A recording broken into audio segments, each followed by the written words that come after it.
The judge didn't grant my divorce. He froze it.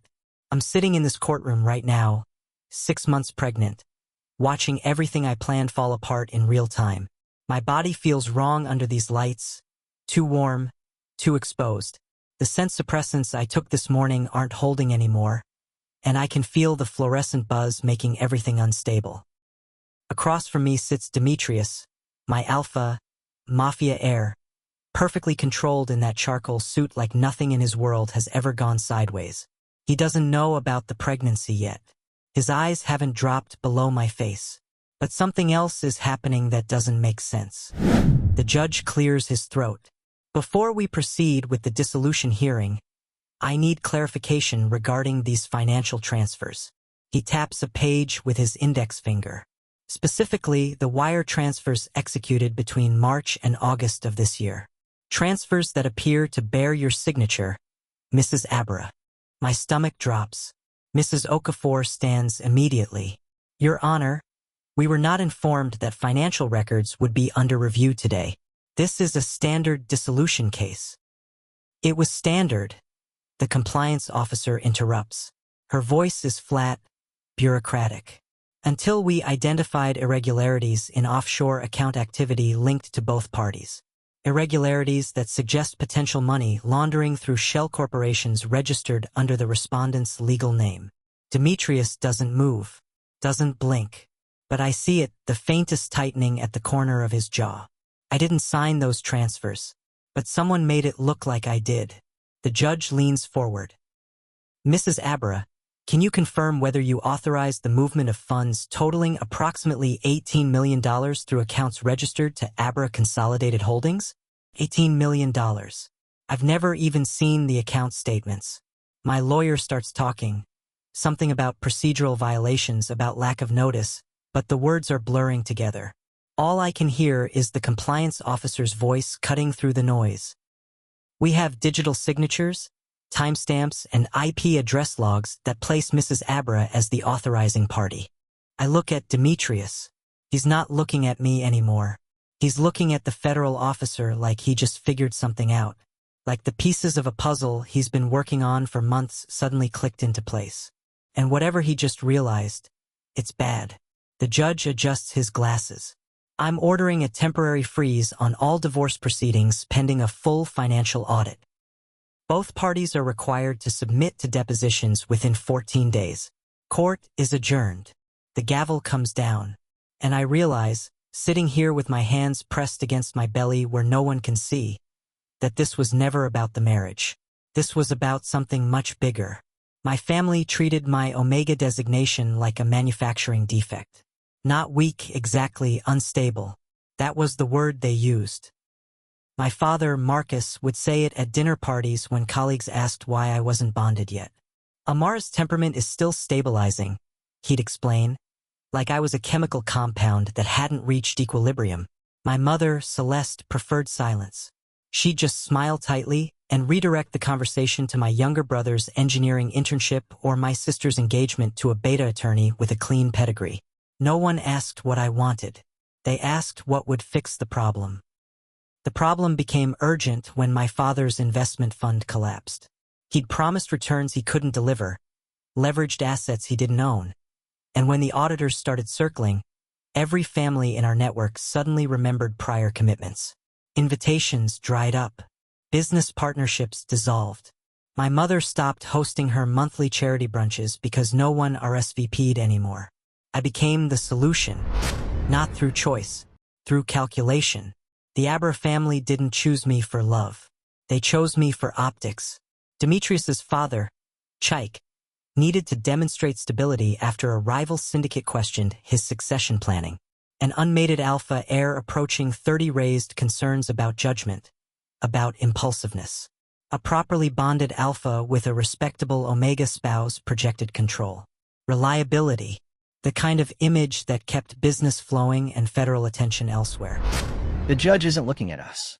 He's looking at documents spread across his bench like evidence at a crime scene.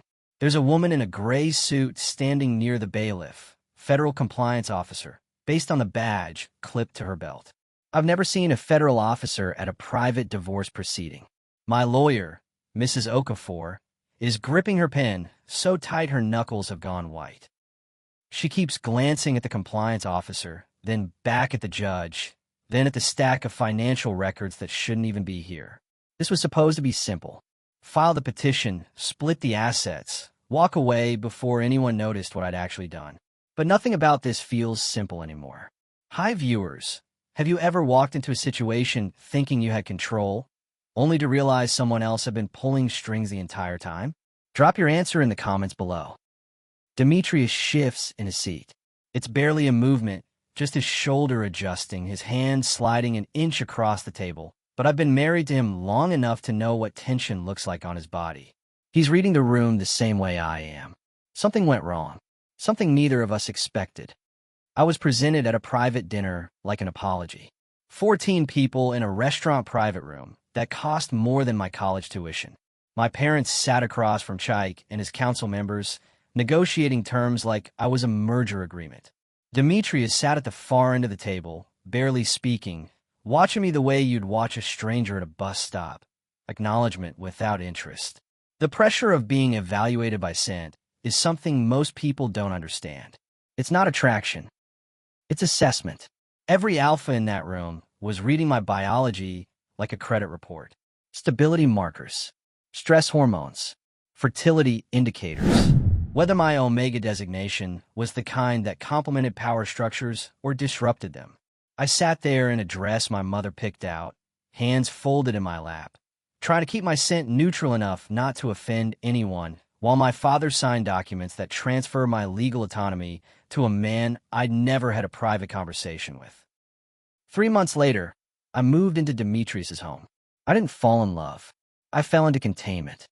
The house was downtown, all glass and steel and security systems that required fingerprint clearance just to open the bedroom door. Staff moved through the halls like ghosts.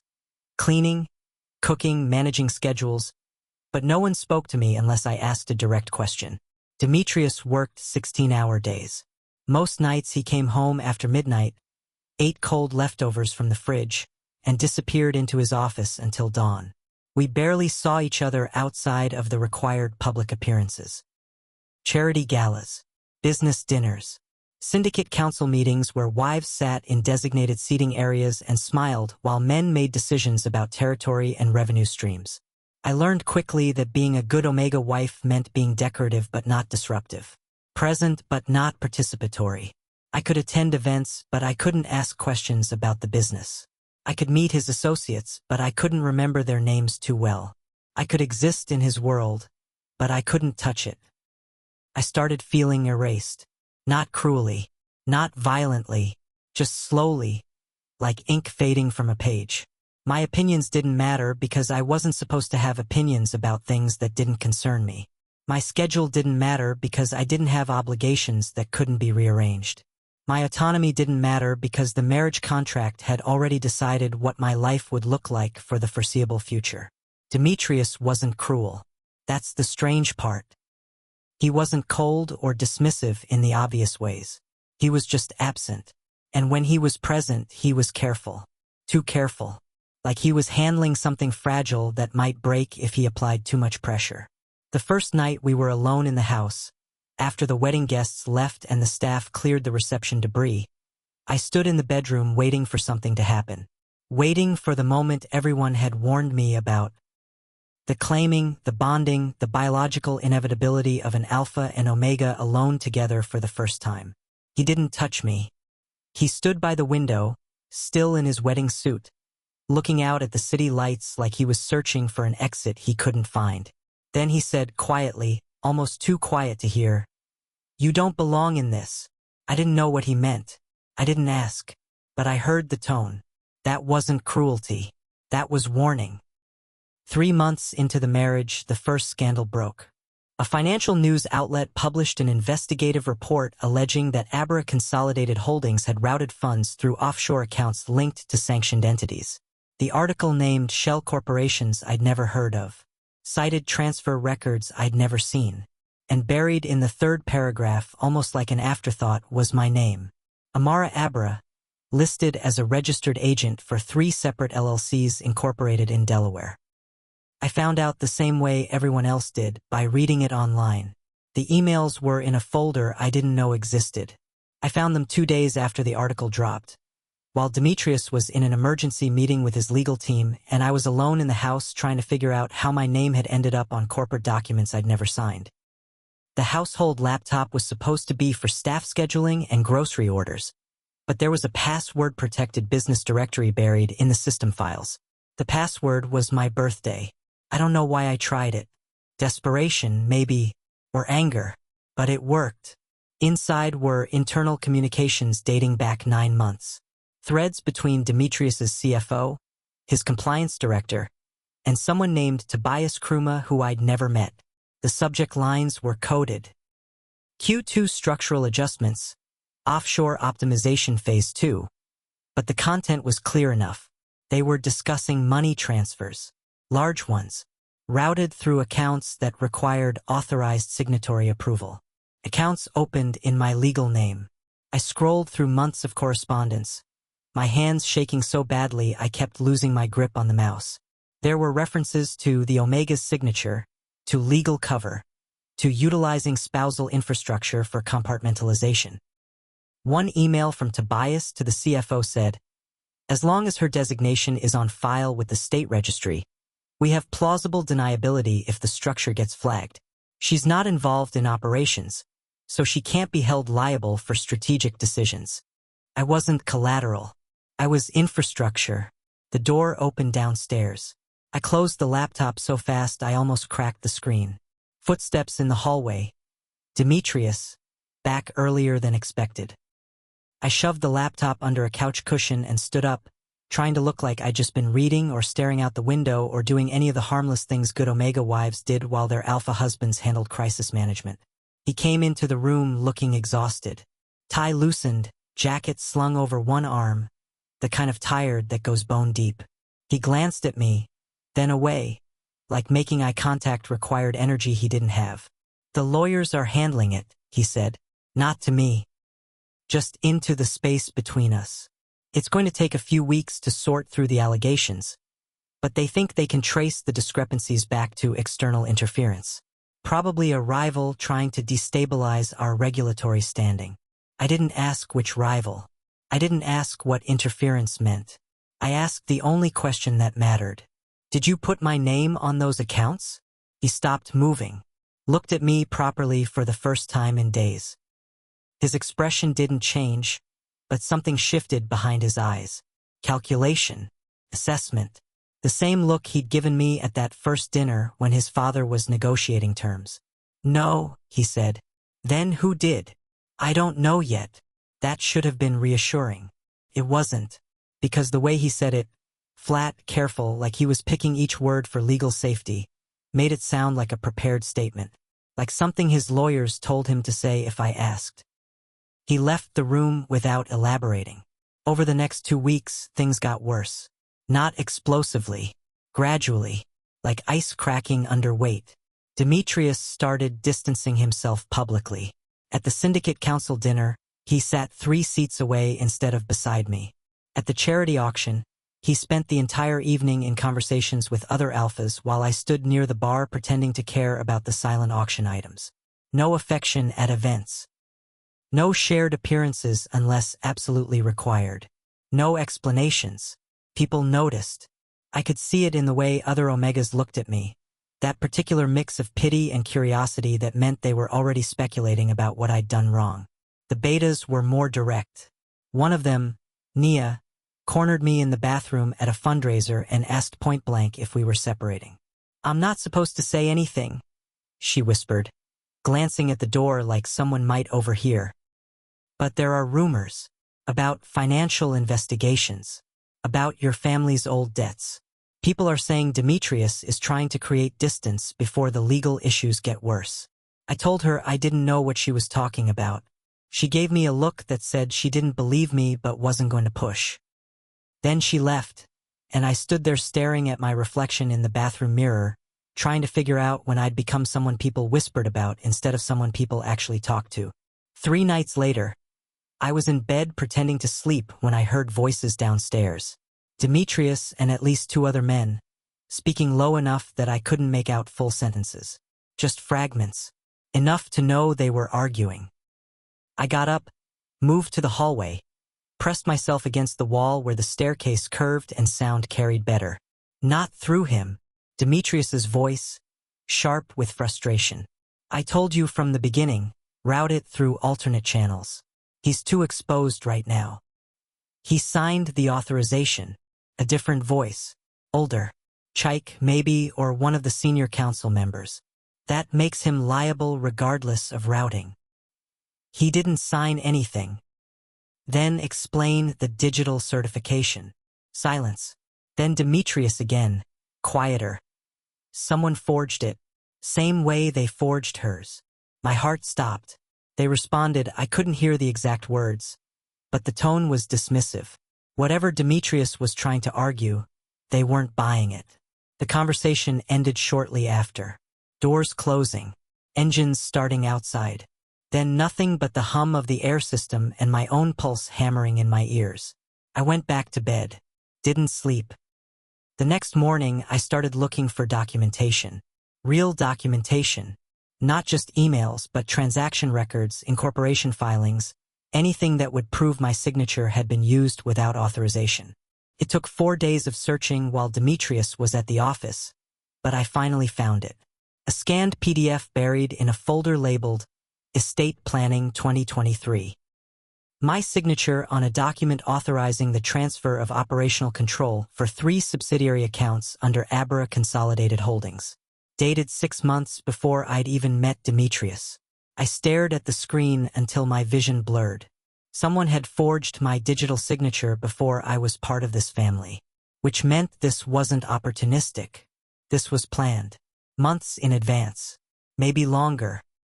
And I realized, sitting there with my laptop open and my hands trembling, that the system wasn't targeting Demetrius. It was building a case against me. I confronted him that night. He was in his office, door half open, working through a stack of contracts that probably had nothing to do with the investigation and everything to do with avoiding conversations he didn't want to have. I walked in without knocking, dropped the printed PDF on his desk hard enough that his coffee mug rattled. Explain this. He looked at the document, didn't pick it up, didn't even lean forward to read it closely. Just looked at it the way you'd look at something you already knew was coming. Where did you find that? His voice was calm. Too calm. The kind of calm that meant he was working very hard to stay controlled. Does it matter? It might. My signature is on a transfer authorization dated 8 months ago. Before we were married. Before I even knew your family existed. I kept my voice level, but my hands were shaking. So either I signed something in my sleep, or someone forged my legal identity to create a paper trail that makes me look complicit in whatever financial crimes you people are running. He stood up slowly, moved around the desk, not toward me, just to the window where he could look out at the city lights and avoid eye contact. The transactions exist. I'm not denying that. Who initiated them? I can't tell you that. Can't or won't. Both. I wanted to scream, wanted to throw something, wanted to do all the things omegas weren't supposed to do in front of alphas because it confirmed every stereotype about emotional instability. Instead, I stayed exactly where I was and made myself speak slowly. If you don't tell me what's happening, I'm leaving. Tonight, I'll go to my parents or a hotel or anywhere that isn't here. He turned around then, looked at me directly. And for the first time since the scandal broke, I saw something in his expression that wasn't control or calculation. It was fear. Leaving now would be dangerous. For who? For you. Why? He didn't answer, just stared at me like he was trying to solve an equation with too many variables. Then he said very quietly, because if you leave before this gets resolved, it looks like you're running. And if you're running, it suggests you have something to hide. Which makes you a target for people who want to use this situation to destabilize my family's position. I didn't do anything. I know. Then why won't you tell me who did? Because the moment you know, you become a witness. And witnesses in cases like this don't usually survive cross-examination. The words hung in the air like smoke. I didn't know if he meant legal cross-examination or something worse. I didn't ask. I left his office, went upstairs, locked the bedroom door even though I knew it wouldn't actually keep anyone out if they wanted in. And I sat on the edge of the bed, trying to breathe through the panic that was building in my chest like water rising in a sealed room. That's when I realized I'd missed my cycle.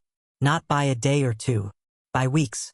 I pulled up my phone calendar, scrolled back through the past 60 days, trying to remember the last time I tracked anything that wasn't a social obligation or a court deadline. The last entry was from early spring. 9 weeks ago. I did the math 3 times to make sure I wasn't wrong. I wasn't wrong. 6 months. Maybe more. Long enough that I should have noticed sooner, but stress did strange things to omega biology. Suppressants messed with cycles. Anxiety could delay symptoms. I'd convinced myself the fatigue and nausea were just my body reacting to the investigation, to the isolation, to the constant feeling of being watched. I was pregnant. And I hadn't told Demetrius. Not because I wanted to hurt him. Not because I was hiding it out of spite. But because I didn't know if he was safe. I didn't know if staying in this house, in this marriage, in this life was the right choice for a child who hadn't asked to be born into a syndicate family with federal investigations and forged signatures and enemies I couldn't even identify. I sat there until the sun came up, trying to figure out what the right move was. Trying to remember if there'd ever been a moment in this marriage where I'd felt like I had actual choices instead of just reactions to choices other people had already made. 2 days later, a rival syndicate, Kwame Ose's operation out of Newark, issued a public statement announcing their cooperation with a federal investigation into organized financial crimes. They didn't name the Abara family directly. They didn't have to. The timing made it clear who the target was. The statement went out at 10 a.m. By noon, every major news outlet was running stories about Mafia money laundering schemes and offshore tax evasion. By 3 p.m., federal agents were outside our house, serving subpoenas. By evening, I'd made my decision. I called Mrs. Okafor, told her I needed to file for divorce. Immediately. No delays, no negotiations, no attempts at reconciliation. I wanted legal separation proceedings started within 48 hours. She asked if I was sure. I said yes. She asked if Demetrius knew. I said it didn't matter. What I didn't tell her, what I didn't tell anyone, was that filing for divorce in the middle of a federal investigation wasn't emotional. It was strategic. Under state law, spousal separation triggers mandatory financial transparency.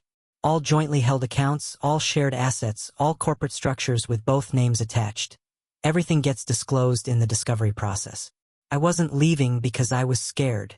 I was forcing disclosure.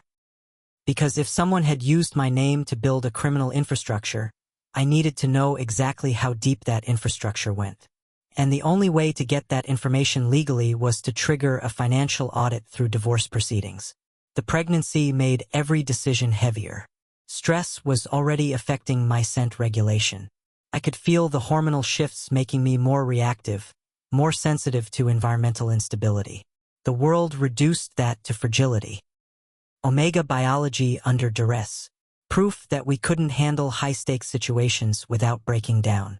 It wasn't fragility. It was sensitivity to instability. And instability was everywhere. Mrs. Okafor filed the petition on a Thursday morning. By Thursday afternoon, Demetrius's legal team had submitted a countermotion requesting private arbitration instead of public court proceedings.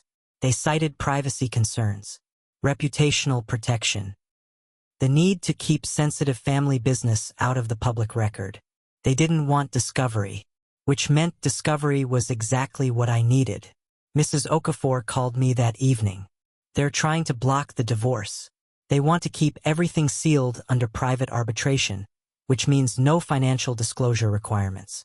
If we agree to that, you'll never see the full account records. So we don't agree. Amara, if we push this into open court, the federal investigation is going to get involved. They'll subpoena everything. You could end up testifying. Good. She was quiet for a moment. Then, you understand what you're risking here. I understand what I'm risking if I don't. The court scheduled an open financial review hearing for 3 weeks out. Standard procedure in contested dissolution cases where assets exceeded a certain threshold. Both parties required to submit comprehensive financial documentation. No sealed records. No private arbitration. Full transparency. 2 days before the hearing, Mrs. Okafor called again. "There's been a development," she said. "A federal compliance officer has requested access to the financial review. They want to cross-reference your divorce disclosures with their investigation into the Abara syndicate." My stomach dropped. Can they do that? If they have probable cause to believe the assets in question are connected to ongoing criminal activity, yes. They can attend the hearing and request copies of all submitted documentation. So this just became bigger than the marriage. "This was always bigger than the marriage," she said quietly. "You're just the first person who decided to do something about it." The hearing was scheduled for Monday morning. I spent the weekend going through every document I could find, every email thread, every scanned signature that might prove I'd been set up. I didn't sleep, didn't eat much, just worked through the files like I was preparing for a trial, which I realized I was. Monday morning, I walked into that courtroom 6 months pregnant, carrying a folder full of evidence, and sat down across from Demetrius. He saw the pregnancy immediately. Shock, biological recognition. The kind of reaction you can't fake. Pupils dilating, posture shifting, scent changing in a way that even suppressants couldn't mask. He didn't know. I kept it from him for weeks. And now he was finding out in a courtroom, in front of lawyers and a federal officer and a judge who was about to pull apart every financial structure his family had built. But then he looked past me, at the federal compliance officer standing near the bailiff, and his expression changed. Not anger, not betrayal. Something else. Understanding. He realized something I hadn't figured out yet, and whatever it was, it terrified him. The judge called the court to order, started going through procedural preliminaries, asked both parties to confirm their identities and their representation. Then he looked down at the documents spread across his bench and said the words that made my blood run cold. "Before we proceed with the dissolution hearing, I need clarification regarding these financial transfers." The courtroom felt smaller than it had 5 minutes ago. Mrs. Okafor was on her feet immediately, objecting to something procedural I couldn't follow because my brain was too busy trying to process what the judge had just said. Financial transfers, plural, which meant more than the 3 accounts I'd found documentation for, which meant the forged signatures went deeper than I'd realized. The federal compliance officer stepped forward. Her badge caught the overhead lights. Department of Treasury, Financial Crimes Enforcement Network. She placed a thin folder on the bailiff's desk. "Your Honor, we've identified 12 separate wire transfers executed between March and November of last year, totaling approximately $18 million. All transactions were routed through shell corporations registered under Mrs. Abara's legal name, with digital authorizations bearing her signature. $18 million. I'd found evidence of 3 accounts. Maybe 4 if you counted the estate planning document. But 12 transfers? That wasn't opportunistic fraud. That was systematic. Someone had been using my identity as a financial pass-through for almost a year, and I'd been too focused on surviving the marriage to notice. Demetrius still wasn't looking at me. He was staring at the compliance officer like she'd just pulled a gun. His lawyer, a sharp-eyed beta named Tariq Chan, was leaning over whispering something urgent, but Demetrius wasn't responding, just sitting there, locked in place, processing something the rest of us hadn't caught up to yet. The judge adjusted his reading glasses. "Mrs. Abara, can you confirm whether you authorized the movement of $18 million through accounts registered to Abara Consolidated Holdings, Meridian Capital Solutions, and Westbridge Financial Group?" I'd never heard of Meridian or Westbridge. "No," I said. My voice sounded steadier than I felt. "I've never authorized any financial transfers through those entities. I didn't even know they existed until 2 weeks ago. And yet your signature appears on multiple digital authorization forms submitted to 3 separate offshore banking institutions." The compliance officer pulled a tablet from her bag, tapped the screen a few times, then turned it toward the judge. "We have timestamps?" IP address logs, and biometric authentication data that places Mrs. Abara as the authorizing party for each transaction. Biometric authentication. That meant fingerprints, retinal scans, security protocols that couldn't be faked with a forged document. Mrs. Okafor stood again. Your Honor, my client has never accessed any offshore banking institutions. If biometric data exists, it was obtained without her knowledge or consent, which suggests identity theft on a scale that warrants immediate criminal investigation. That's what we're attempting to determine, the judge said. He looked at me directly.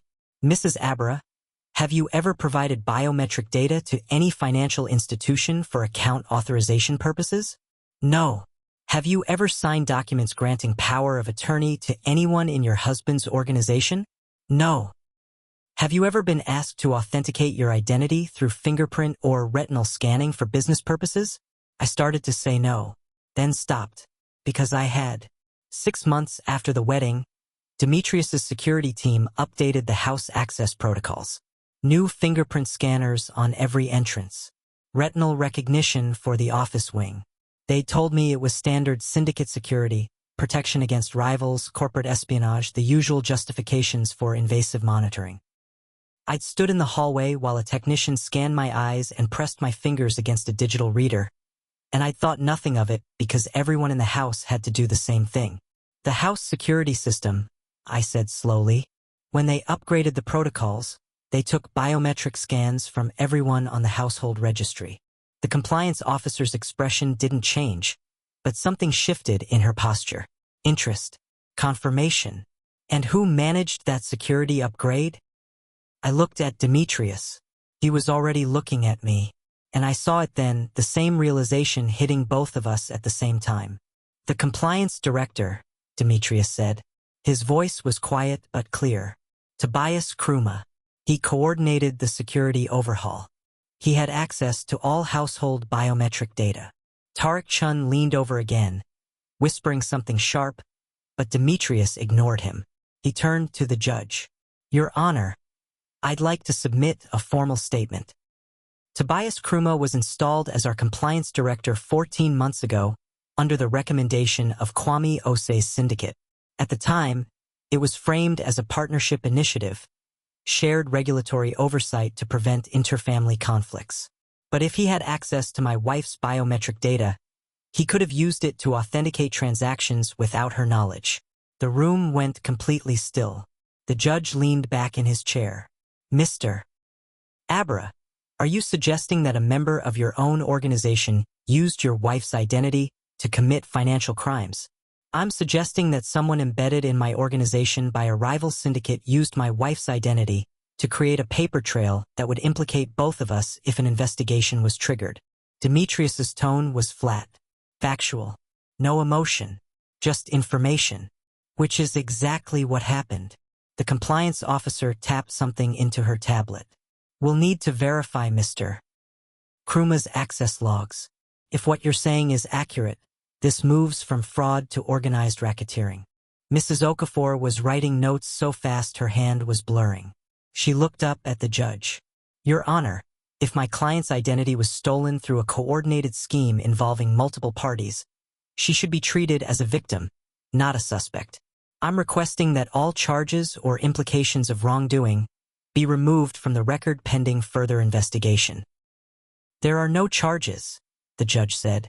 Yet, but Mrs. Abara, I need you to understand that if the federal investigation determines you had knowledge of these transactions, even if you didn't initiate them, you could still be held liable as an accessory. She didn't know.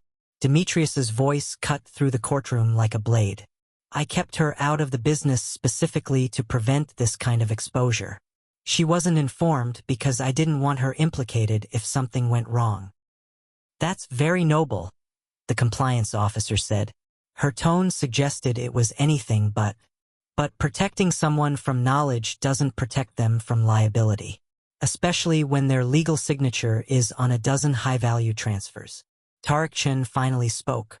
Your Honor, I'd like to request a continuance so we can conduct an internal audit of our security systems and personnel access logs. If Mr. Kruma had unauthorized access to biometric data. We need time to build a comprehensive defense. Denied. The judge's response was immediate. This case has already been delayed long enough. We're proceeding with financial disclosure today. Both parties will submit full account records, transaction histories, and any documentation related to the entities in question. The compliance officer will have access to all materials submitted. He looked at me, then at Demetrius, then back at the stack of documents on his bench. I'm also ordering a temporary freeze on all divorce proceedings pending resolution of the federal investigation. If Mrs. Abara's identity was used without her consent, we need to determine the full scope of that misuse before dividing assets. Releasing funds now could constitute obstruction if those funds are later proven to be proceeds of criminal activity. Mrs. Okafor started to object, but the judge raised a hand. This isn't a punishment, Mrs. Abara. This is protection. If you walk away from this marriage right now, you lose any legal claim to the resources you'll need to defend yourself if charges are filed. Staying married keeps your access to joint legal representation and shared financial disclosures. It's in your best interest. I wanted to argue.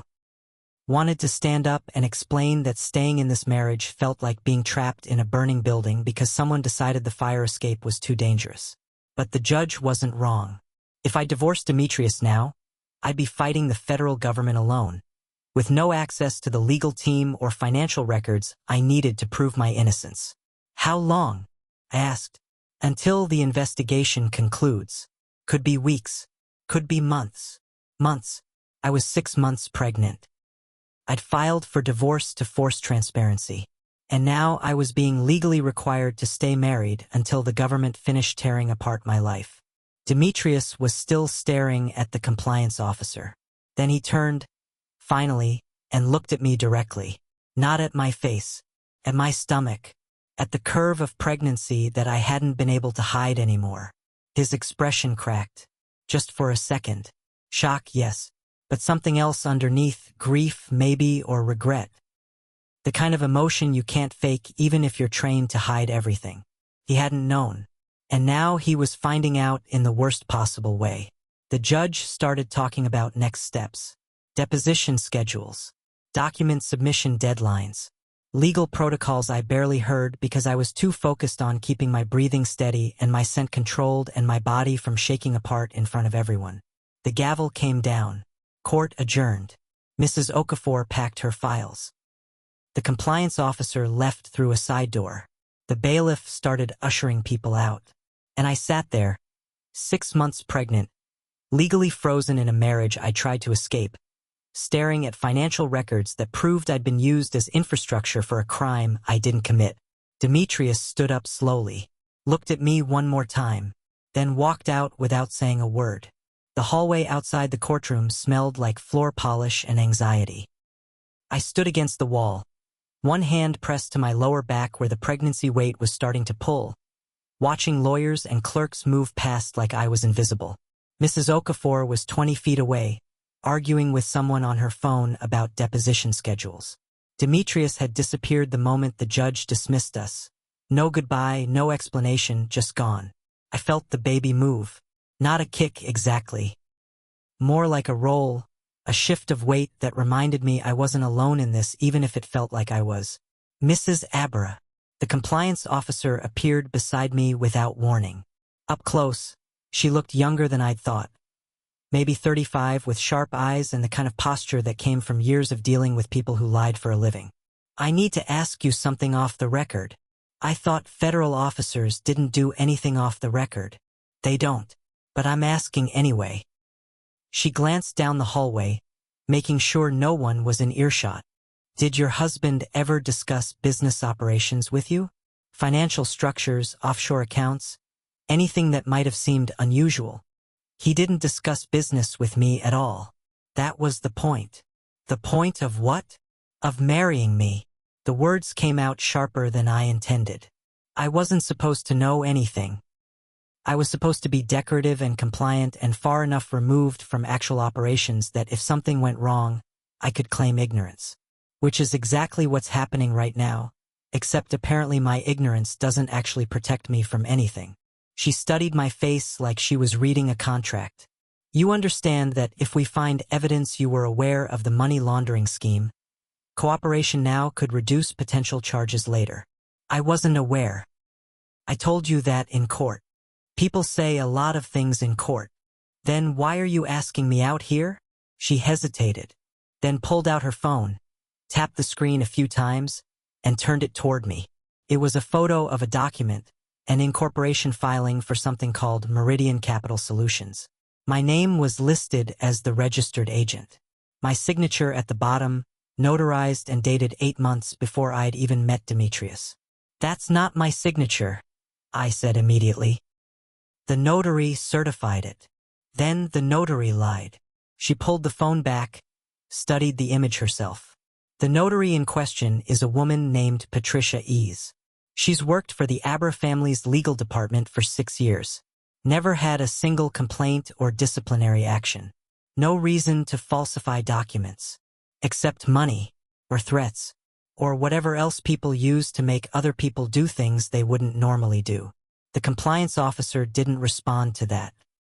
Just watched me with that same assessing look, like she was trying to decide if I was a victim or a very good actress. Your husband just admitted in open court that someone inside his organization had access to your biometric data, she said finally. That's not something most Mafia heirs do. Admitting internal corruption makes him look weak, makes his family look vulnerable. So either he's telling the truth and genuinely didn't know what was happening, or he's trying to protect you by taking the fall himself. Why would he protect me? You're pregnant with his child. He didn't know that until 20 minutes ago.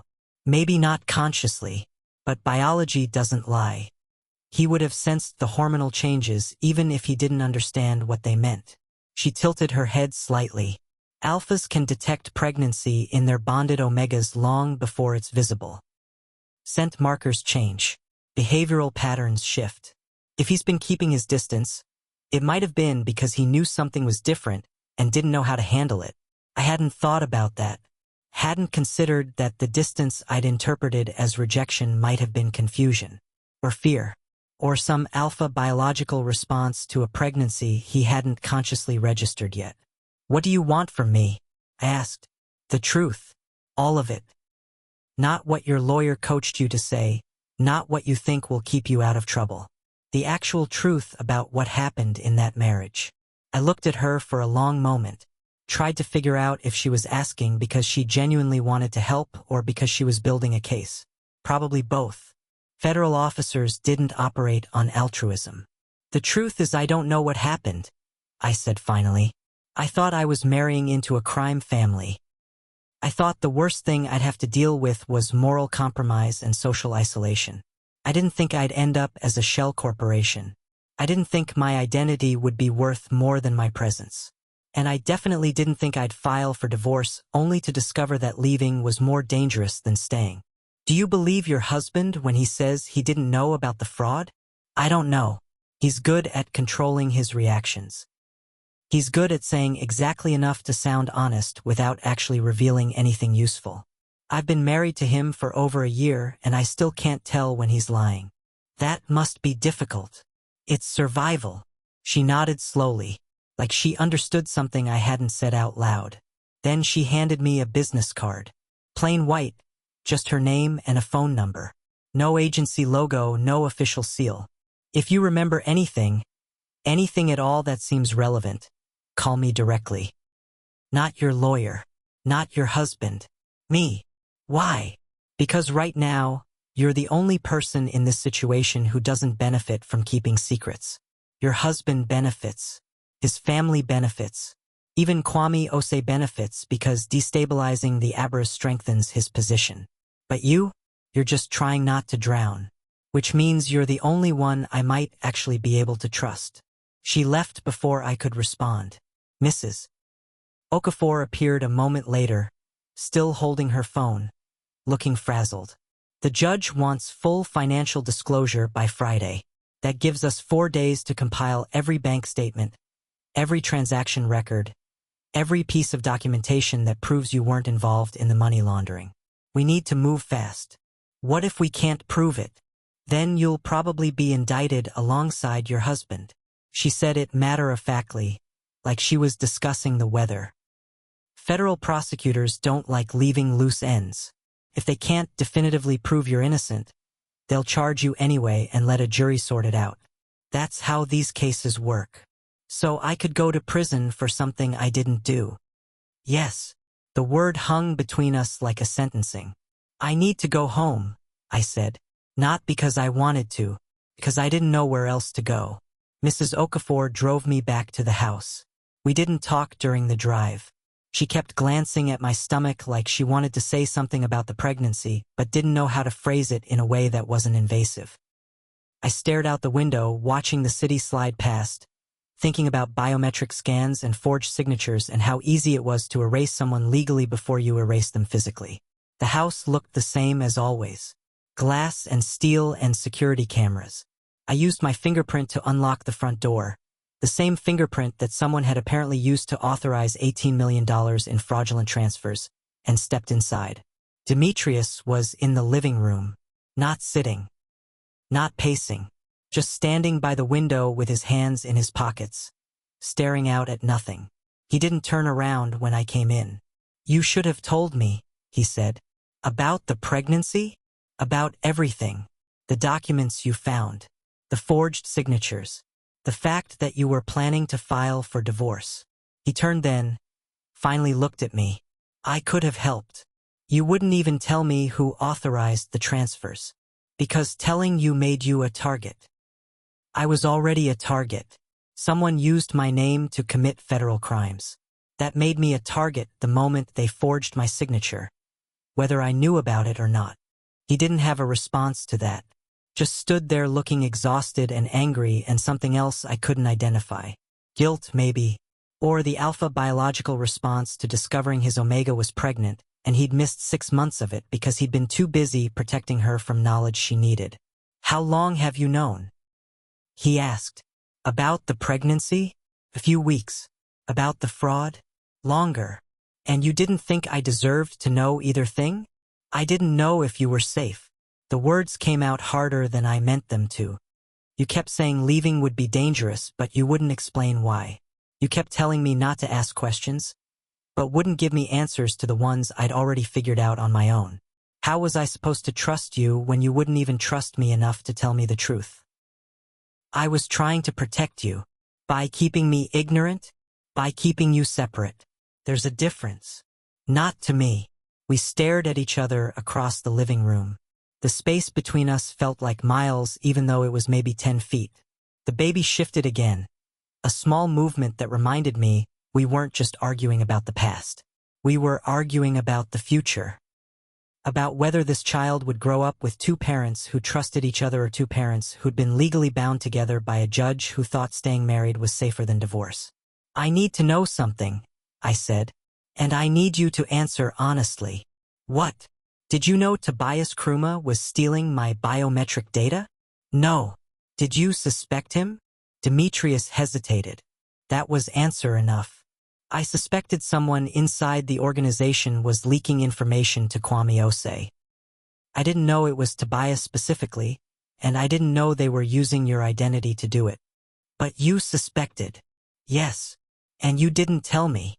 If I'd told you, you would have confronted him. And if you'd confronted him, he would have known we were onto him, and he would have destroyed evidence or disappeared before we could build a case. I needed time to investigate without tipping him off. So you used me as bait." "No, I used myself as bait. You were supposed to be safe because you weren't involved in operations. That was the entire point of keeping you separate. If something went wrong, you could walk away clean. Except I can't walk away clean because someone made sure my name was on every piece of documentation that matters." My voice was shaking, not with fear, with anger, with the lg frustration of months of being treated like I was too fragile or too stupid to handle the truth. "You wanted to protect me. I understand that. But you protected me right into a federal investigation where I have no defense because I don't know anything. You kept me so separate that I can't prove I wasn't involved because I don't have any evidence of what I was actually doing while my identity was being used to commit crimes." He flinched. Actually flinched, like the words had hit him physically. "I'm sorry," he said quietly. It was the first time I'd heard him apologize for anything. "Sorry doesn't help me if I get indicted." "You won't. You don't know that." "Yes, I do." His tone shifted. Not softer, but more certain. "Because I'm going to make sure every single person involved in this scheme is exposed before the federal investigation concludes. Starting with Tobias." "How?" "By giving the compliance officer everything she needs to build a case. Financial records, communication logs, security access data. All of it. If Tobias used your biometric scans without authorization, that's identity theft. If he created shell corporations in your name, that's fraud. If he routed money through those corporations to hide criminal activity, that's money laundering and racketeering. He's looking at 20 years minimum if the charges stick." "And what about you? What about me? You're the head of the organization. Even if you didn't know what Tobias was doing, you're still legally responsible for what happens under your authority." The compliance officer said as much in court. "Then I'll deal with those consequences. By going to prison? If necessary." I stared at him, trying to figure out if he was being noble or stupid, or if there was even a difference anymore. "You have a child coming. You can't just decide to go to prison because it's convenient for your guilt complex." "I'm not deciding anything. I'm accepting responsibility for what happened under my leadership." "That's different. It's suicidal. It's necessary." The baby kicked. Hard enough that I pressed a hand to my stomach reflexively. Demetrius's eyes tracked the movement immediately, biological instinct, alpha response to omega distress. He took a step forward, then stopped himself. "Can I?" He gestured vaguely toward my stomach. "Can I feel it?" I should have said no. Should have maintained the distance that had kept me safe for months. But I was tired. Tired of fighting. Tired of pretending I didn't need help. Tired of trying to solve problems that were too big for one person to handle alone. "Yes." He crossed the room slowly, knelt down so his face was level with my stomach. Placed one hand carefully against the curve where the baby was moving. His hand was warm, steady, the kind of touch that felt safe even when nothing else did. The baby kicked again, directly into his palm. Demetrius's expression cracked completely. No control, no calculation, just raw emotion, wonder, grief, fear, all of it hitting at once. "I'm sorry," he said again. Not to me, to the baby. "I'm sorry I wasn't there. I'm sorry I didn't know. I'm sorry for all of this." I didn't know what to say to that. Didn't know if there was anything to say.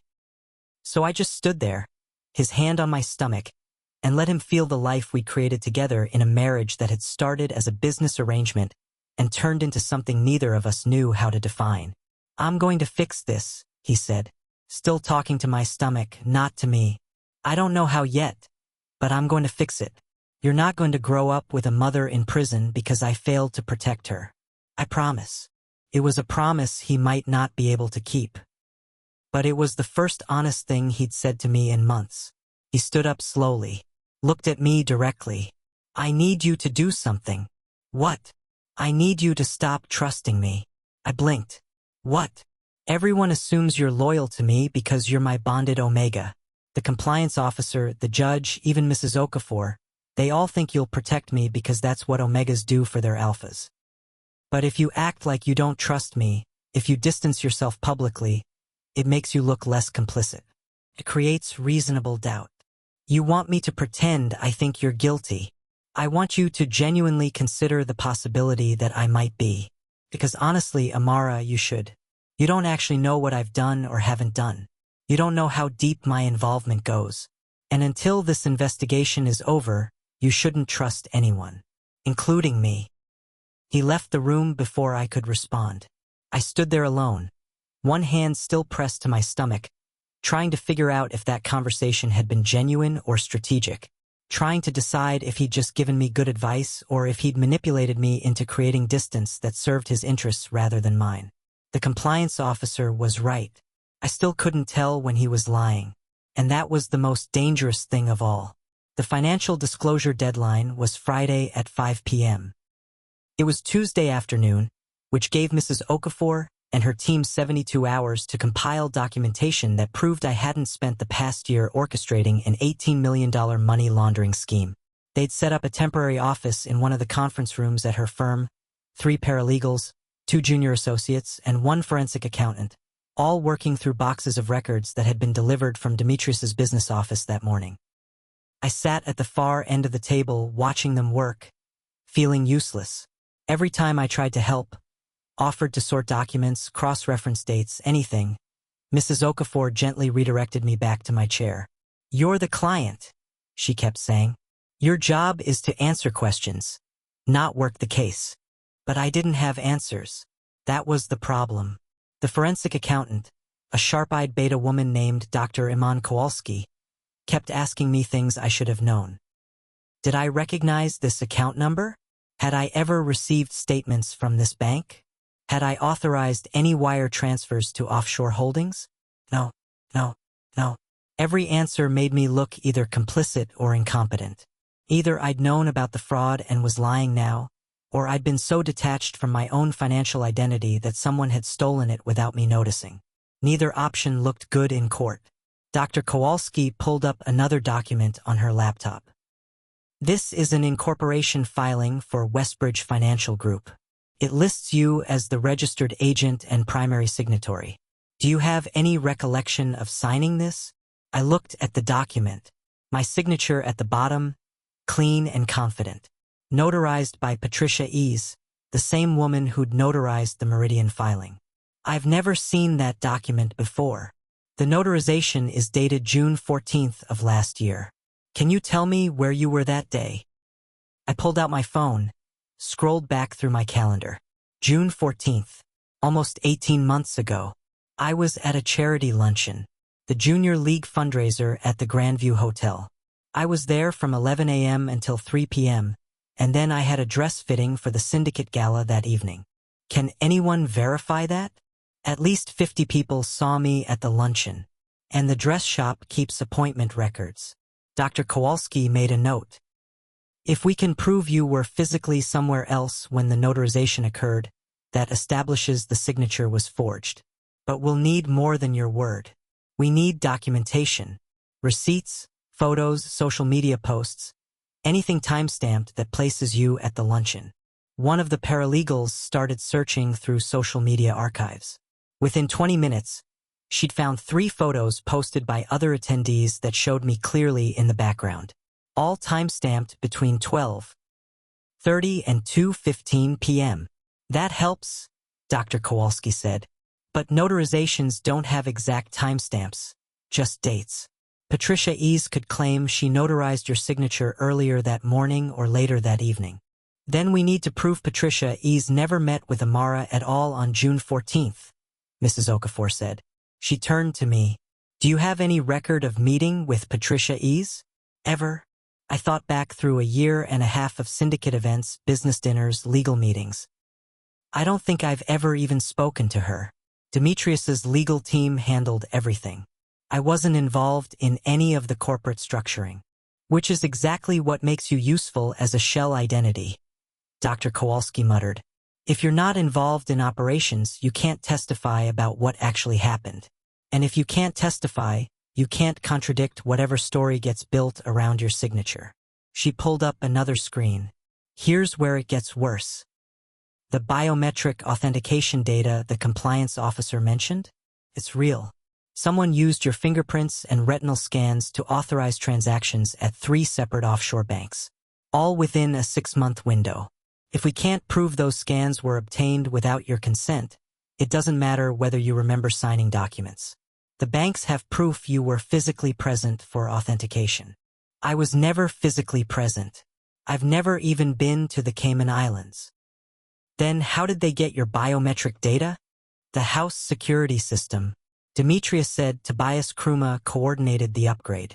Everyone in the household had to register their fingerprints and do retinal scans for the new access protocols. Dr. Kowalski leaned back in her chair. So Tobias had access to everyone's biometric data, which means he could have extracted your scans and used them to create false authentication records that made it look like you were physically present at the banks. Is that even possible? Technically, yes. Biometric data is just digital information. If you have the source files, you can replicate them. It's difficult and it requires sophisticated equipment, but it's absolutely possible for someone with the right resources, which a compliance director working for a Mafia family would definitely have. Mrs. Okafor was writing notes again.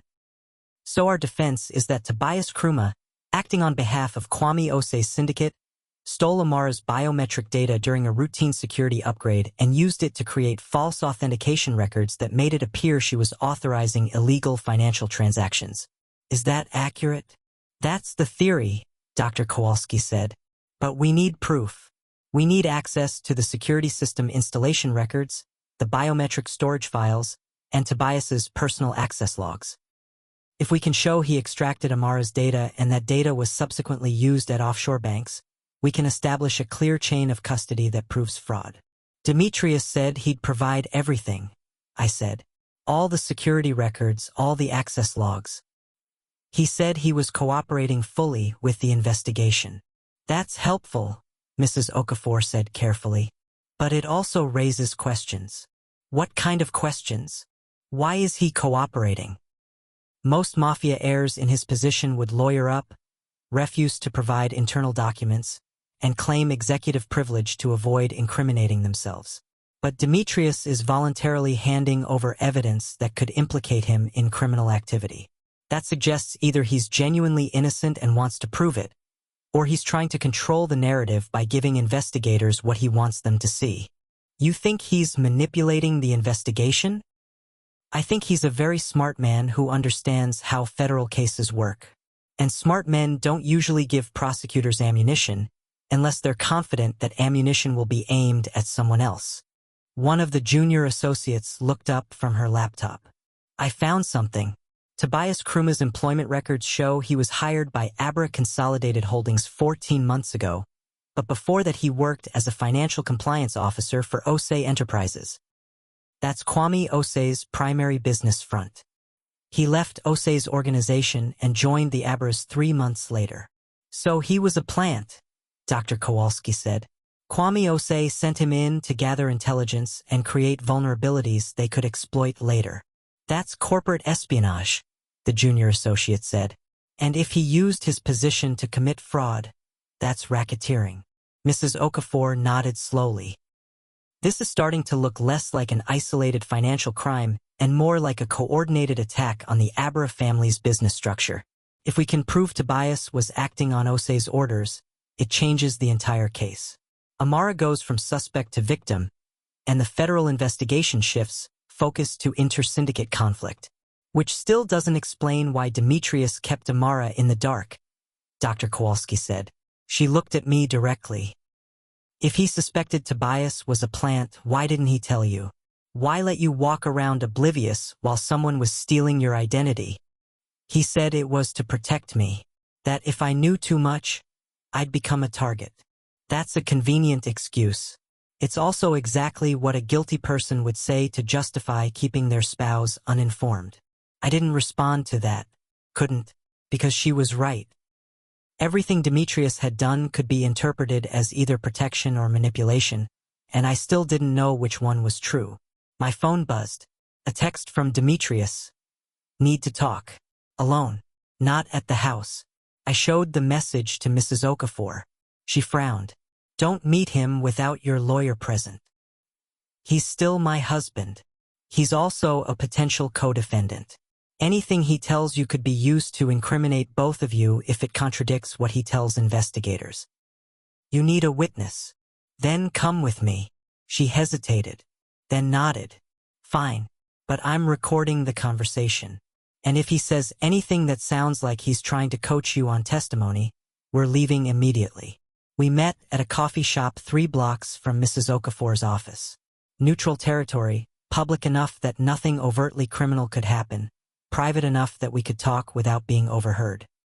Demetrius was already there when we arrived, sitting at a corner table with an untouched cup of coffee in front of him. He looked exhausted, not just tired, worn down, like he'd been carrying something heavy for too long and his body was starting to give out. When he saw me, his eyes went immediately to my stomach. Alpha instinct, checking for signs of distress. I'm fine, I said before he could ask. That's not what I was going to ask. Then what? He glanced at Mrs. Okafor, then back at me. I need you to know something before the deposition. Something the federal investigators are going to find out eventually, and I'd rather you hear it from me first. My stomach tightened. What? Tobias wasn't the only plant.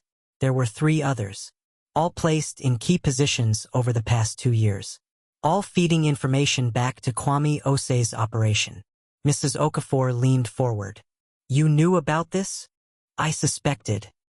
I didn't have proof until yesterday, when I started pulling access logs and communication records. But yes, I knew something was wrong. I've known for months. And you didn't report it to federal authorities? I couldn't.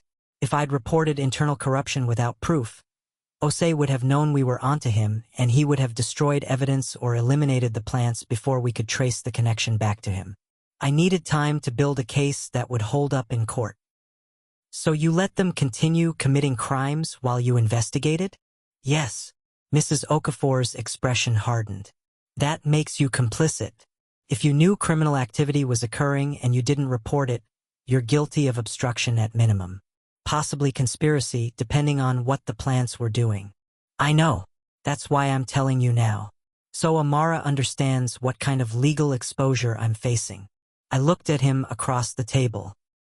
Tried to reconcile the man who'd told me to stop trusting him with the man who was now voluntarily admitting to federal crimes. Why are you telling me this? Because when the investigators depose you, they're going to ask if you knew about the internal corruption. And I need you to be able to honestly say you didn't. If you knew, even if you didn't participate, you could be charged as an accessory.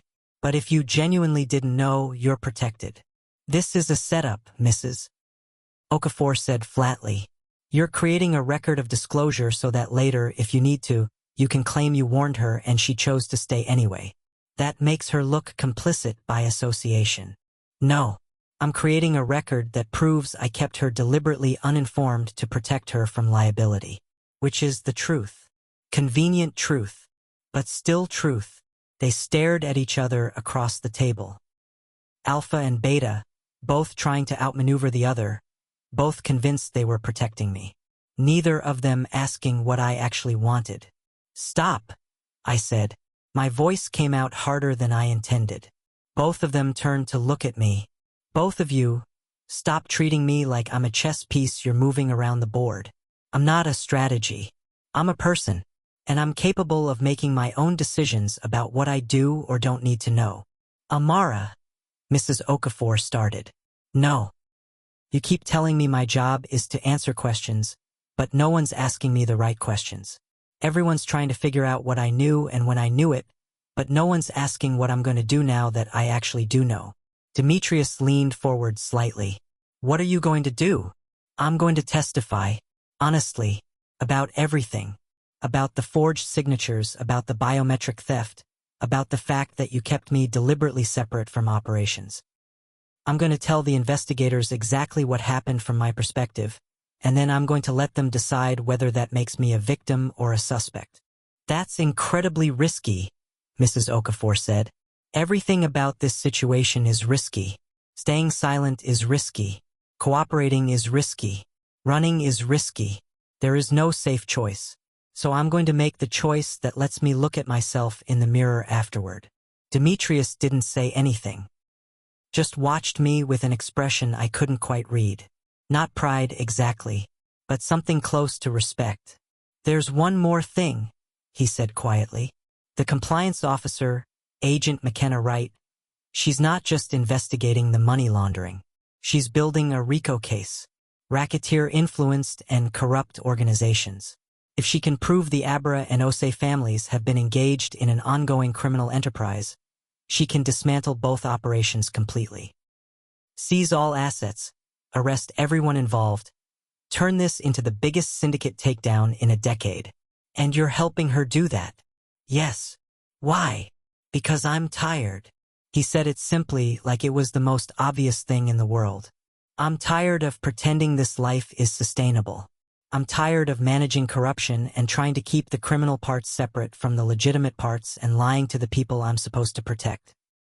My father built this organization on the idea that we could operate in gray areas without crossing into black ones.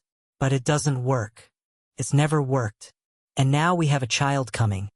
And I don't want them growing up in a world where their father's business requires them to pretend not to know what actually pays for their life.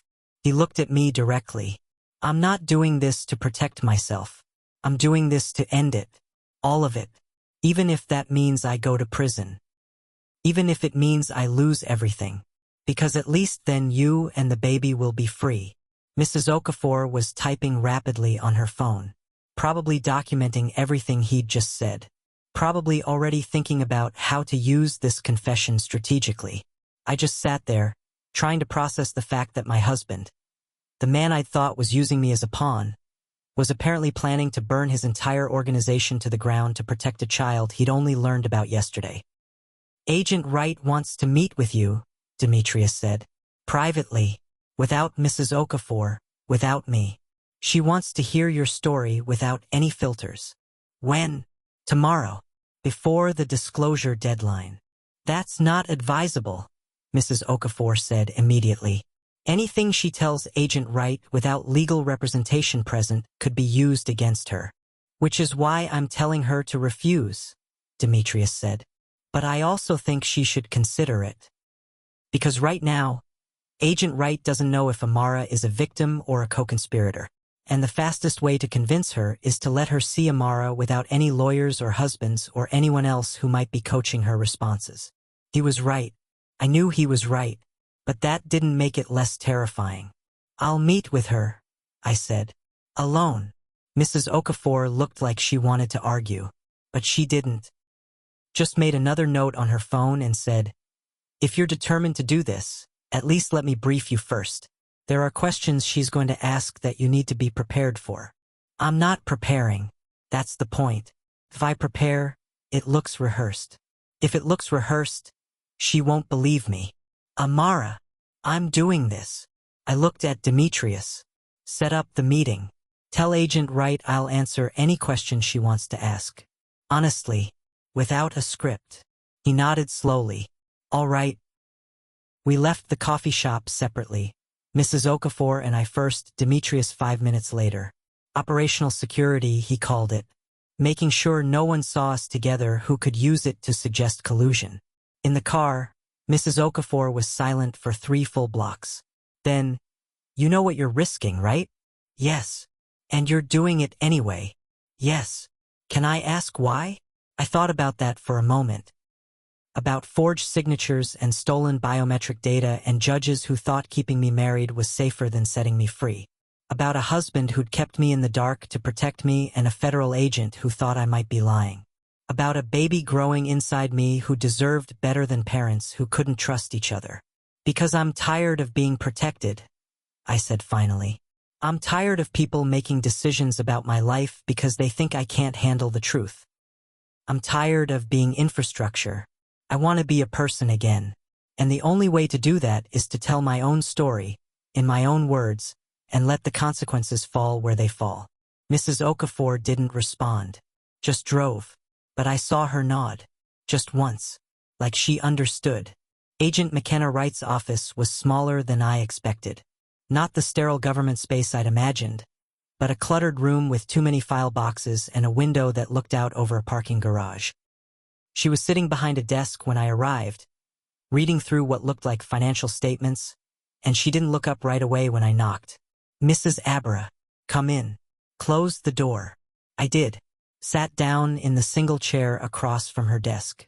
No Mrs. Okafor, no recording devices visible, no witnesses. Just the two of us. Agent Wright finished whatever she was reading, then set the papers aside and looked at me directly. Thank you for coming. I know your lawyer advised against this. She did. And you came anyway. I want to tell you what actually happened. Good. Because I'm trying to figure out if you're the most unlucky person I've ever met or the best actress. She leaned back in her chair, studying me. You understand that nothing you say here is protected by attorney-client privilege. Anything you tell me can and will be used in court. I understand. And you still want to talk? Yes. She pulled out a digital recorder, set it on the desk between us. This is being recorded. For the record, state your full legal name and today's date. Amara Abara, February 17th, 2026. Do you understand that you have the right to remain silent, and that anything you say can be used against you in a court of law? I understand. Do you wish to proceed with this interview without legal representation present? Yes. She pressed record. Tell me about the first time you heard the name Tobias Kruma. And I did. I told her everything. The security system upgrade, the biometric scans, the fact that I'd never questioned it because everyone in the household had to do the same thing. I told her about finding the emails, about the forged signatures, about my husband's refusal to tell me what was actually happening. I told her about filing for divorce to force financial disclosure, about discovering the pregnancy, about sitting in that courtroom and realizing I'd been used as infrastructure for a crime I'd never even known was occurring. I didn't cry, didn't get emotional, just laid out the facts the way you'd present evidence in a trial. Agent Wright listened without interrupting, took notes occasionally, asked clarifying questions about dates and times and who had said what to whom. But mostly she just listened. When I finished, she turned off the recorder. You know what the problem is with your story? She said. What? It's too clean. Most people in your position would be defensive. They'd be trying to justify their actions, explain away the suspicious parts, make themselves look better. But you're just stating facts, which either means you're telling the truth or you're very, very good at lying. I'm not lying. I believe you. But belief doesn't hold up in court. I need evidence. I gave you evidence. The forged signatures, the biometric theft, the timeline that proves I couldn't have been physically present when the notarizations occurred. All of that proves you didn't personally sign the documents. It doesn't prove you didn't know about them. For all I know, you and your husband planned this entire scheme together. You play the innocent Omega, he plays the protective Alpha, and when everything falls apart, you both claim you were set up by a third party. It's a classic defense strategy. Then why would I be here, talking to you without my lawyer? Because you're trying to establish credibility by appearing cooperative. Smart. I might do the same thing if I were in your position. I stared at her, trying to figure out what she actually wanted from me. What piece of information would convince her I was telling the truth? You want to know if I'm observant, I said suddenly. That's what this is about. You want to know if I'm the kind of person who would notice $18 million moving through accounts in my name, or if I'm genuinely oblivious. Agent Wright raised an eyebrow. Go on. I'm observant. I notice things. I noticed when my husband started distancing himself at public events. I noticed when the syndicate council stopped inviting me to family dinners. I noticed when people started looking at me differently, like I was contaminated. I noticed all of that. What I didn't notice was that someone was using my legal identity to commit federal crimes. Because why would I? I wasn't involved in the business. I didn't have access to financial records. I was decorative. That was my entire purpose. And that didn't bother you? Of course it bothered me. But what was I supposed to do about it? I was married into a crime family. My father's reputation was destroyed. I had no money of my own, no career, no options except to be the perfect Omega wife and hope that eventually I'd be allowed to exist as something more than a status symbol. Is that why you filed for divorce? I filed for divorce because I found forged signatures and realized someone was building a legal case against me. Filing triggered financial disclosure. It forced everyone to show their cards. It was the only leverage I had. Agent Wright nodded slowly. That's smart. Smarter than most people give you credit for. Everyone underestimates Omegas. They think we're emotional, unstable, too fragile to handle complexity. But fragility isn't weakness. It's sensitivity. And sensitivity means noticing things other people miss. Like what? Like the fact that Tobias Kruma never made eye contact with me. Not once in 14 months. Every other member of the syndicate council acknowledged me, nodded, said hello, basic social courtesy. But Tobias avoided me completely. At first I thought it was because he didn't respect Omegas. But now I think it was because he couldn't risk me recognizing him later if things went wrong. Agent Wright leaned forward. You think you might have seen him before he joined your husband's organization? I don't know. Maybe. But if I had, it wasn't in a context where I would have remembered his name or his face specifically. It was just an impression. A feeling that he was actively avoiding interaction in a way that felt deliberate. She made a note. That's useful. Anything else? The notary, Patricia Ease. I looked her up after I found the forged documents. She's been with the Abara family's legal department for 6 years, but her employment records show she took a 3-month leave of absence 18 months ago. Personal reasons, according to the official filing. But that leave coincided with the first batch of forged signatures. You think someone pressured her during that leave? I think someone offered her money, or threatened her, or both. And I think if you investigate her financial records during that period, you'll find deposits or withdrawals that don't match her normal patterns. Agent Wright was writing rapidly now. You said you were observant. You're also strategic. Most victims in your position would be focused on proving their innocence. You're focused on building a case against the people who set you up. Because proving my innocence and building a case against them are the same thing. If I can show who actually committed the crimes, it proves I didn't. Fair point. She set down her pen, looked at me directly. Here's what I'm going to tell you, off the record. You're not a suspect anymore. I felt something loosen in my chest. Relief, maybe, or just the absence of fear. Why not? Because suspects don't volunteer information that makes the investigation more complicated. They don't point investigators toward additional evidence. They minimize, deflect, and lawyer up. You're doing the opposite, which means either you're innocent or you're playing a game so sophisticated that I'm not smart enough to see it. And I'm pretty smart. So what happens now? Now I finish building the RICO case against Kwame Osei and whoever else was involved in this scheme. Your husband is cooperating, which helps. But I need more. I need direct evidence linking Tobias to Osei's organization. I need proof that Patricia Ease was coerced or bribed. I need the digital trail that shows how your biometric data was extracted and used.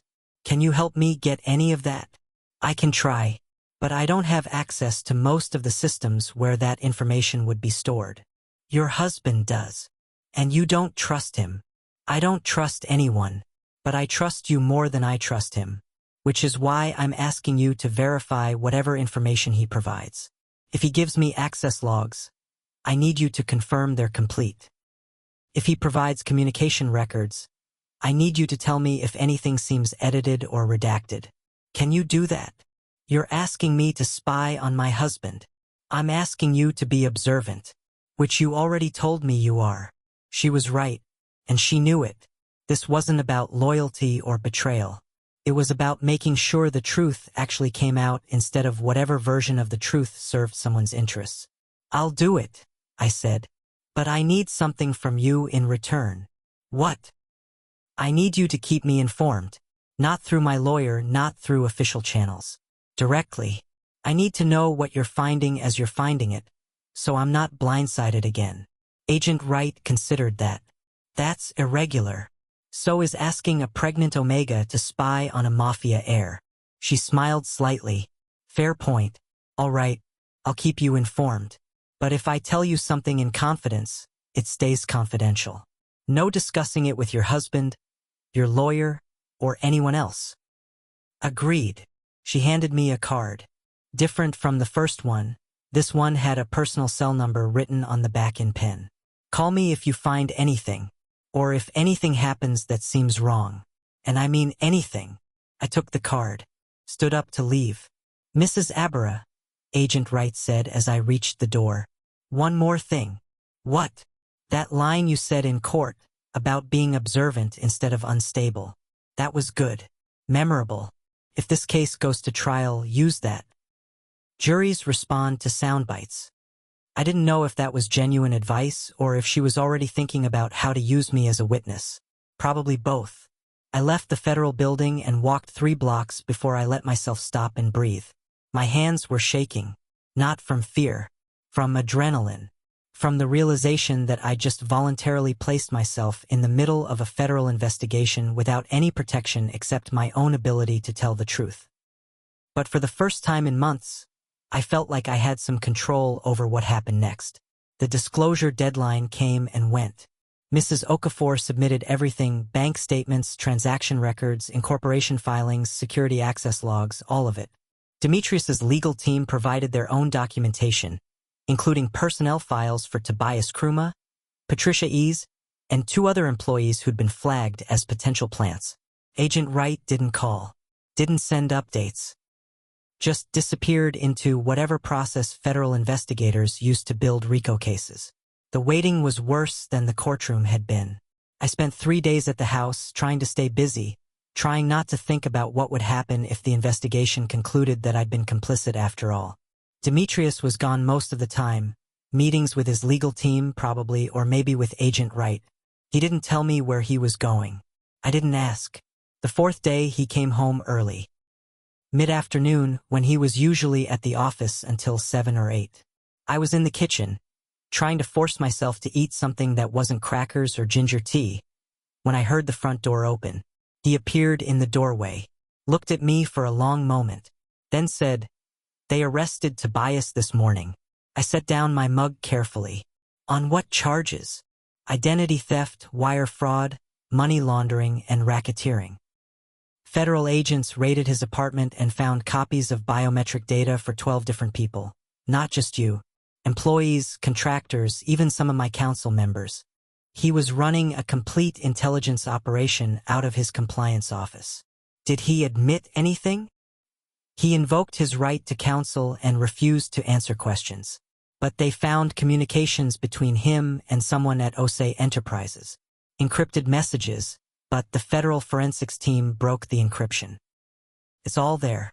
Instructions on which accounts to target, which signatures to forge, how to route the transfers to make them look legitimate. I sat down slowly. So it's over. Not quite. They still need to prove Kwame Osei gave the orders. Tobias could claim he was acting independently. But Agent Wright thinks she has enough to indict both of them within a month. And what about us? What about us? Are we still suspects? No. Agent Wright cleared you yesterday. She called me this morning to confirm you're being reclassified as a victim and witness. The judge is lifting the divorce freeze within 48 hours. I should have felt relieved. Should have felt something other than empty. But all I could think was that the thing I'd fought so hard to escape, the thing I'd risked everything to end, was being handed back to me like a gift I didn't want anymore. The divorce, I said slowly. If the freeze is lifted, we can proceed with the dissolution. Yes. Is that what you want? He didn't answer immediately, just stood there in the doorway, looking at me like he was trying to solve an equation he didn't have all the variables for. I don't know what I want, he said finally. 6 months ago, I thought I knew. I thought keeping you separate and safe was the right choice. I thought if I could just manage the corruption without letting it touch you, we could build something real eventually. But I was wrong. I didn't keep you safe. I just kept you uninformed. And uninformed isn't the same as protected. No, it's not. So if you want the divorce, I'll sign the papers. I'll make sure you get a fair settlement, full custody if that's what you want, whatever you need to start over somewhere else. I owe you that much. You don't owe me anything. Yes, I do. I owe you honesty. And the honest truth is that I failed you. I married you because my family needed the stability, and then I left you alone in a house full of people who were using you without your knowledge. I should have protected you. I didn't. And I don't know if I can ever make that right. The baby kicked. Hard enough that I pressed a hand to my stomach reflexively. Demetrius's eyes tracked the movement, and something in his expression cracked. Can I ask you something? He said quietly. What? When you found out you were pregnant, why didn't you tell me right away? I thought about lying, about giving him some easy answer that would make this conversation less complicated. But we were past easy answers. Because I didn't know if you were safe. I didn't know if you were the person setting me up or the person trying to protect me. And I couldn't bring a child into a situation where I didn't know which one was true. He flinched. You thought I was capable of that? Of using you like that? I didn't know. That's the point. I didn't know anything. You kept so much from me that I couldn't trust my own judgment anymore. Every time I thought I understood what was happening, I'd find out there was another layer I hadn't seen. So yes, I considered the possibility that you were involved. Because that's what happens when you keep someone in the dark for long enough. They start assuming the worst because they don't have any evidence to the contrary. He was quiet for a long time. Then, I'm sorry. For all of it. I know. Does that change anything? I don't know yet. He nodded slowly, like he'd expected that answer. The judge wants to see us tomorrow. Final hearing to officially lift the divorce freeze and determine next steps. You should bring Mrs. Okafor. Will you be there? If you want me there. That's not what I asked. Yes, I'll be there. He left the kitchen. I heard him go upstairs, heard the door to his office close, and I sat there alone, one hand on my stomach, trying to figure out what I actually wanted. The truth was, I didn't know. I'd spent so long fighting to escape that I hadn't thought about what came after escape. I'd been so focused on proving my innocence that I hadn't considered what would happen once I was actually innocent again. The divorce had been a strategy, a legal maneuver to force disclosure. But now that the disclosure was complete, now that the truth was out, did I still want to end the marriage? Or did I want to see if there was something worth saving? I called Mrs. Okafor, told her about the hearing, asked her what I should prepare for. The judge will ask if you want to proceed with the divorce or withdraw the petition, she said. It's your choice. No one can force you either way. What do you think I should do? I think you should do whatever lets you sleep at night. But if you're asking for legal advice, I'd say this. You're not the same person who filed that petition. You were trying to escape a situation you didn't understand. Now you understand it. So the question isn't whether you want a divorce. The question is whether you want to stay married to this man now that you know who he actually is. I still don't know who he actually is. Then maybe that's your answer. She was right. I'd been married to Demetrius for over a year, and I still couldn't tell when he was lying. Still couldn't parse whether his actions came from love or strategy or guilt or some combination of all three. And that uncertainty, that fundamental inability to trust my own judgment about the person I was supposed to trust most, was the real problem. Not the fraud. Not the federal investigation. Not the fact that someone had stolen my identity.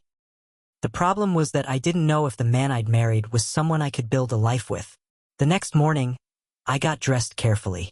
Not the muted colors I'd been wearing for court appearances, but something brighter. Red dress, low heels, minimal jewelry. Not because I was trying to make a statement, because I was tired of dressing like I was apologizing for existing. Demetrius met me in the hallway, looked at the dress, didn't say anything, but something in his expression shifted. Approval, maybe, or just recognition that something had changed. We drove to the courthouse separately. Mrs. Okafor met me at the entrance, looking sharp and professional and somehow less intimidating than she had during the crisis. Like now that the immediate danger had passed, she could relax slightly. The hearing was in the same courtroom where the divorce had been frozen. Same judge, same federal compliance officer standing near the bailiff, same oppressive fluorescent lights. But the energy was different, less tense, more procedural. The judge called the case, asked both attorneys to confirm their clients were present and prepared to proceed. Then he looked at me directly. Mrs. Abara, I've reviewed the federal investigation findings. You've been officially cleared of any criminal wrongdoing, and the court recognizes that you were a victim of identity theft and fraud. The temporary freeze on your divorce proceedings is hereby lifted. You have three options. Proceed with the dissolution as originally filed, withdraw the petition and remain married, or request a legal separation pending further deliberation. What is your decision? I looked at Demetrius. He was sitting perfectly still, watching me with an expression I couldn't quite read. Not hope, not fear, just attention. Complete, undivided attention. Then I looked at the judge. "I'm requesting postponement," I said. The room went quiet. "Postponement?" the judge repeated. "Can you clarify what you mean by that?" "I'm not withdrawing the divorce petition, but I'm also not proceeding with dissolution immediately. I'm requesting that the case be postponed pending certain conditions." Mrs. Okafor was writing notes rapidly. She hadn't expected this. I hadn't told her I was going to do this because I hadn't known until I was standing there, saying it out loud. The judge leaned forward. "What conditions?" "I want an independent audit of the Abara family business structure. Complete transparency. All accounts, all subsidiaries, all corporate holdings. I want proof that the corruption has been identified and removed. I want structural reforms that prevent anyone from using my legal identity without my explicit, informed consent ever again." "Mrs. Abara, those are business decisions, not legal requirements for a divorce proceeding. They're requirements for me to consider staying married. If this marriage continues, I'm not going to be decorative anymore. I'm not going to be kept separate from operations while people make decisions about my life. I want equal access to financial records. I want signatory authority on any accounts that bear my name. I want a seat at the table where decisions get made." Demetrius's lawyer was whispering urgently, but Demetrius waved him off. He stood up slowly. "Your Honor, I'd like to formally agree to Mrs. Abara's conditions." His lawyer looked like he wanted to object. The federal compliance officer was watching with undisguised interest. The judge just looked tired. "Mr. Abara, you understand that agreeing to these conditions means fundamentally restructuring your family's business operations." "Yes, I understand." "And you're willing to do that?" "Yes." The judge looked between us. "This is highly irregular." "This entire case has been irregular," I said. "I filed for divorce to force financial disclosure. You froze the divorce to protect me from asset seizure. And now I'm requesting postponement because I need to know if this marriage can be rebuilt on actual trust instead of strategic separation. None of that fits standard procedure." "No, it doesn't." He made a note. "I'm granting the postponement. The court will reconvene in 90 days to review progress on the conditions Mrs. Abara has specified. An independent auditor will be appointed to verify compliance. If the conditions are met to Mrs. Abara's satisfaction, the divorce petition can be withdrawn. If not, we'll proceed with dissolution. Are both parties in agreement?" "Yes," I said. "Yes," Demetrius echoed. The gavel came down. And just like that, we had 90 days to figure out if belonging was surrender or if it was something else entirely. The auditor arrived 3 days later. A stern-faced beta woman named Dr. Kayamika Okonkwo, who specialized in forensic accounting for organized crime cases. She set up shop in one of the conference rooms at Demetrius's office building and immediately started requesting documentation that made his legal team very nervous. I attended every audit meeting. Not because I understood corporate finance, I didn't, but because that was the point. I needed to learn. I needed to understand how the business actually operated so I could make informed decisions about whether I could ethically exist inside the structure. Dr. Okonkwo was patient. When she reviewed transaction records, she explained what each column meant. When she identified irregularities, she walked me through why they were concerning. When she made recommendations for structural reforms, she asked for my input on which changes would make me feel safer. Demetrius attended most meetings too. Sat beside me, answered questions when Dr. Okonkwo asked them, didn't try to explain away problems or minimize concerns, just presented facts and let me draw my own conclusions. It was strange. We'd been married for over a year, but this was the first time we were actually working together towards something. The first time we were partners instead of strangers sharing a house. "This is a shell subsidiary," Dr. Okonkwo said during the second week, pointing to a line item on a spreadsheet. "It was created 8 years ago to hold intellectual property rights, but it hasn't had any active transactions in 6 years. It's essentially dormant. So why does it still exist?" I asked. "Good question." She looked at Demetrius. "Why does it still exist?" because dissolving it would have triggered a tax review that might have exposed other structural issues. So it was left dormant as a placeholder. What kind of structural issues? He hesitated, then said, revenue from some of our legitimate businesses was being used to offset losses from less legitimate operations. The dormant subsidiary created a buffer that made the accounting look cleaner than it actually was. So it was a cover. Yes, I want it dissolved, I said. All the dormant subsidiaries, if they're not actively contributing to legitimate operations, they shouldn't exist. That's going to trigger audits, his CFO warned. Multiple audits. State, federal, possibly international, depending on where the subsidiaries were registered. Then trigger them. If we can't survive scrutiny, we shouldn't be operating. Demetrius nodded. Dissolve them. All of them. The CFO looked like he'd swallowed something bitter. But he didn't argue. By the end of the third week, Dr. Okonkwo had identified 47 structural issues that needed to be addressed. Some were minor paperwork errors, outdated registration filings. Others were significant, accounts that didn't have clear oversight, transactions that had been approved by single individuals without secondary authorization, entire departments that operated without regular audits. Your family business has been running on trust, Dr. Okonkwo said during one of our summary meetings. Trust that employees would act ethically. Trust that contractors wouldn't exploit vulnerabilities. Trust that internal systems would catch problems before they escalated. But trust isn't a control mechanism. Trust is what you have after you've implemented controls that make trustworthy behavior the only viable option. So what do we need? I asked. Checks and balances. No single person should have unilateral authority over financial decisions above a certain threshold. All transactions over $100,000 should require dual signatory approval. All accounts should be subject to quarterly independent review. And all employees in financial roles should be required to take annual ethics training and submit to background checks that verify they don't have undisclosed conflicts of interest. That's going to slow down operations significantly, Demetrius said. Yes, it will. But it will also prevent anyone from using your wife's identity to commit federal crimes, which seems like a reasonable trade-off.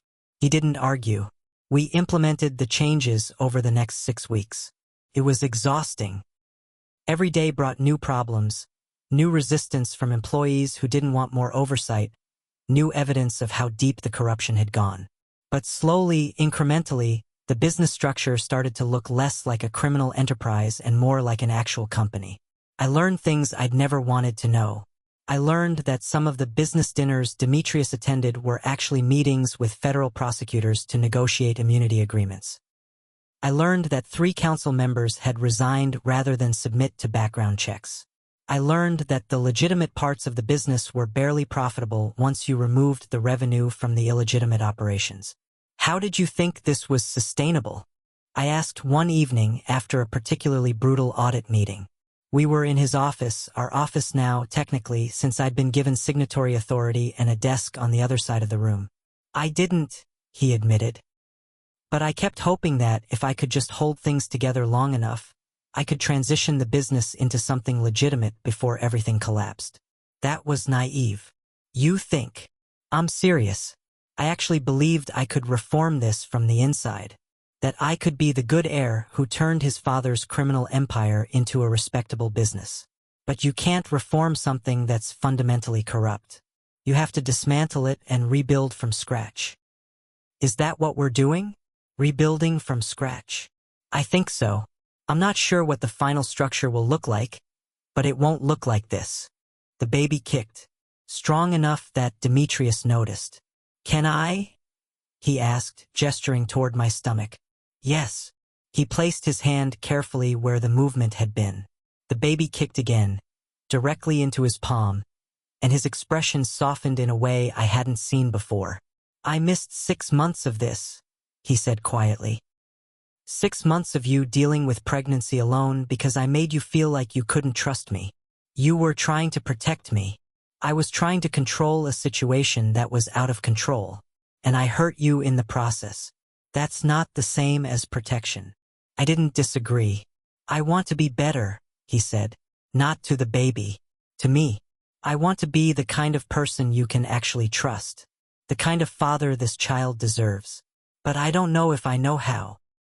Then we figure it out together. That's what partnership means. Is that what we are? Partners.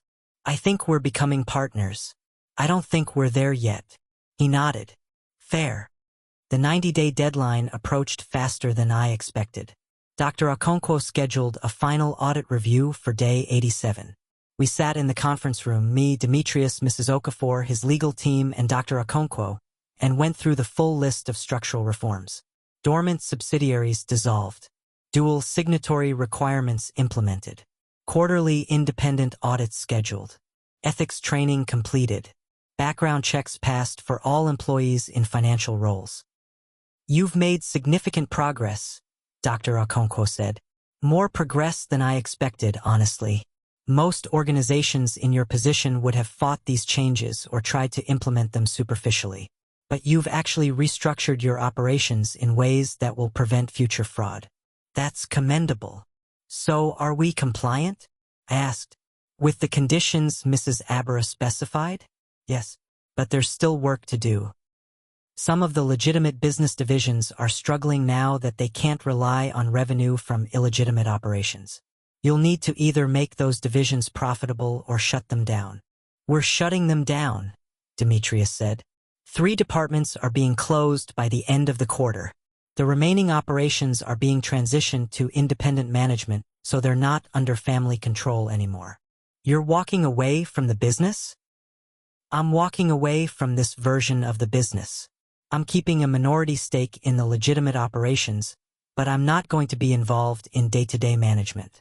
I can't be. Not if I want to actually be present for my family. That was news. He hadn't told me he was planning to step back completely. When did you decide that? I asked. About 3 weeks ago. I was going to tell you, but I wanted to make sure the transition plan was viable first. So what are you going to do instead? I don't know yet. Figure it out. Maybe go back to school. Maybe start something new that doesn't have 40 years of criminal history attached to it. Whatever it is, I want it to be something I can explain to our child without having to lie or omit details. Mrs. Okafor was smiling slightly. That's a significant life change. Good. I've been needing a significant life change for about a decade. The final hearing was scheduled for day 90. Same courtroom, same judge. But everything felt different this time. Lighter. Less like a trial and more like an administrative formality. The judge reviewed Dr. Okonkwo's final report. Asked if I was satisfied with the structural reforms. Asked if the conditions I'd specified had been met. Yes, I said. They have. And do you wish to withdraw the divorce petition? I looked at Demetrius. He was watching me with an expression that was almost vulnerable. Not demanding. Not controlling. Just hoping. Yes, I said. I'm withdrawing the petition. The judge made a note. Then this case is dismissed. Mrs. Abara, the court recognizes your courage in pursuing justice and your wisdom in establishing conditions for reconciliation. Mr. Abara, the court acknowledges your willingness to fundamentally restructure your family business to protect your wife and unborn child. I hope you both understand how rare that is. The gavel came down. And just like that, we weren't getting divorced anymore. Mrs. Okafor hugged me on the way out. You did something remarkable, she said. Most people in your position would have either stayed and accepted the situation or left and never looked back. But you created a third option. You forced accountability. You demanded change. That's rare. I was just trying not to drown. No, you were trying to build something better. There's a difference. Outside the courthouse, Demetrius and I stood on the steps, watching the city move around us. It was late afternoon, golden light making everything look softer than it actually was. I'm sorry, he said again, for all of it. I know, you've said that. I'm going to keep saying it until you believe me. I believe you. That's not the problem. Then what is? I believe you're sorry. I believe you want to be better.